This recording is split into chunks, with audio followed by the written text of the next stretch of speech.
The first shot has been fired by international forces enforcing a no-fly zone over Libya. French fighters are reported to have targeted and destroyed Libyan military vehicles in Benghazi.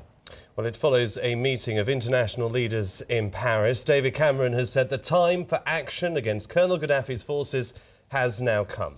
In Libya itself, thousands of people are reported to be fleeing the fighting in the rebel stronghold of Benghazi. There are tanks on the streets, and earlier a rebel warplane was shot down. The people of Benghazi are keeping up appearances of high morale amid confusing scenes. Thousands of people have left the city after pro-Gaddafi forces fired tank and artillery shells into it. Rebels paraded a tank, but their defence is disorganised. One of the very few planes they have was shot down, possibly by its own side. It took a direct hit, and its last moments were captured on a stills camera, the pilot bailing out far too late for his parachute to open as the plane crashed in a fireball. Clear evidence of attacks on Benghazi today follows fighting in Misrata yesterday after the Libyan government announced a ceasefire. The Libyan leader Muammar Gaddafi has issued two letters, conciliatory to President Obama and more defiant to the UK, France and the UN, in a last-ditch attempt to divide his enemies.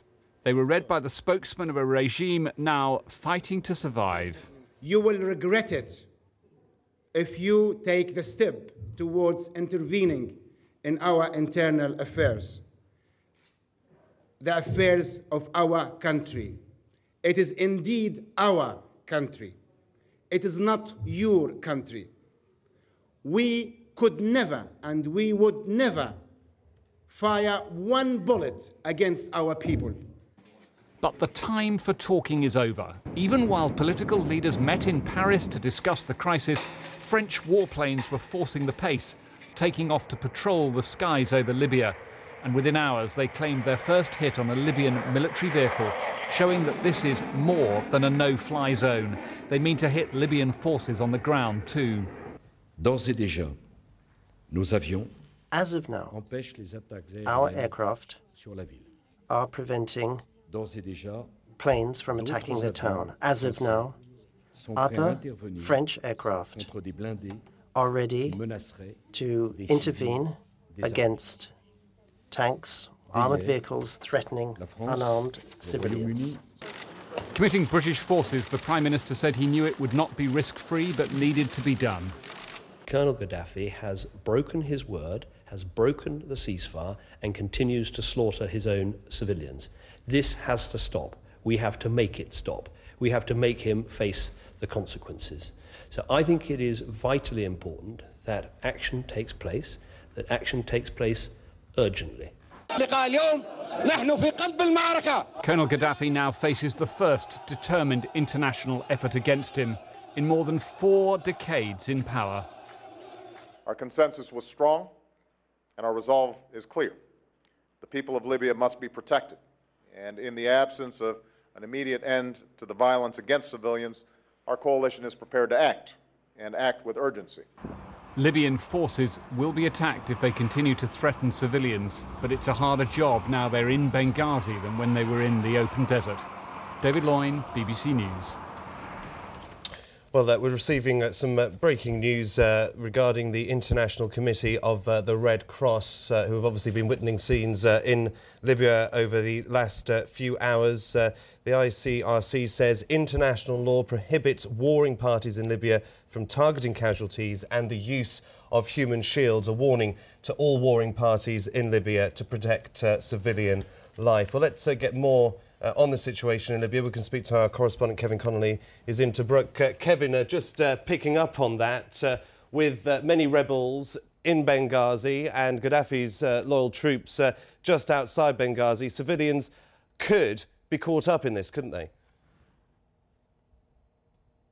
There's no doubt there is the capacity for a humanitarian emergency in Benghazi, something on a larger scale that we've seen rehearsed in the smaller towns like Ejderbia and Ras Lanuf, where the fighting has been intense in the last few days. What we can say tonight, I think, in the rebel-held part of eastern Libya here, is that a day that began, frankly, in shock and despair when Muammar Gaddafi used the window of opportunity created by the gap between the UN's resolution and UN action in the skies here to move into Benghazi. As the skies have darkened behind me here in Tobruk, the mood has lightened because the sense that United Nations sanctioned jets are in the air, taking action against Muammar Gaddafi, targeting his tanks on the ground. There is a huge belief in this part of the country now that that is turning the tide of this civil war against Muammar Gaddafi, and may also represent a turning point in this country's unhappy recent history. Despite that mood, Kevin, we're hearing reports that hundreds of people are fleeing towards the borders of Libya, which tends to happen, doesn't it? Whenever there's any kind of military action on either side, there tends to be a humanitarian problem unfold. It does. I should say that we are seeing no real clear signs yet of large-scale movements of refugees from the fighting in Benghazi. The distances in Libya, apart from anything else, are vast. It's a very long drive from Benghazi to Tobruk and further still to the Egyptian border.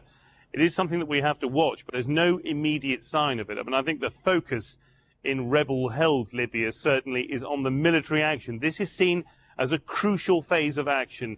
The rebels have always believed that Western military intervention would tip the balance against Muammar Gaddafi in two ways. First of all, they believe it will make it impossible for him to carry on rolling back the progress that the revolutionaries have made in recent weeks. But more than that, there's a very widespread belief here that by weakening Gaddafi's military infrastructure, they may fatally undermine his grip on power. That's very much the hope here. We are in the early stages of military intervention. We don't know how long or how intensive it will be. But a sense of, as I say, shock and despair at the start of the day here has given way to a real sense of optimism and a real sense that this is a defining moment for modern Libya. Indeed. And Kevin, I suppose the end game in all of this, while the no-fly zone is designed to protect civilians as a priority, the end game is that the rebels perhaps march towards Tripoli feeling safe with their airspace protected. Can you tell us a bit more about the rebels, though? Who are they? Where have they got their arms from? Well, the rebels, I think we should make it clear, are essentially civilians who've taken up firearms. They have only light weapons like Kalashnikov assault rifles. They don't have anything to match the armour at Muammar Gaddafi's disposal. And I think all along in this, there has been a sense that there's always been a danger of over-formalising the military language that's been being used to describe the rebellion. They were unarmed civilians who believed at the start of this process that they were beginning a spontaneous uprising that would sweep Muammar Gaddafi from power by political means, that their enthusiasm, their appetite for freedom would simply sweep him away, would infect the whole country with the same mood. When that failed, they found themselves in a shooting civil war in which they were hopelessly overmatched. I think even if military intervention neutralizes Gaddafi's forces, there is a real question mark over whether the rebels have the military capacity to move on Tripoli. Apart from anything else, it's well over 1,000 kilometers. So a stalemate may emerge, but the immediate phase of this is about stopping Muammar Gaddafi. What happens to him and to his regime afterwards, I think we won't know, certainly not for days, maybe not for weeks. Kevin, we'll have to leave it there. Kevin Connolly in Tobruk, many thanks.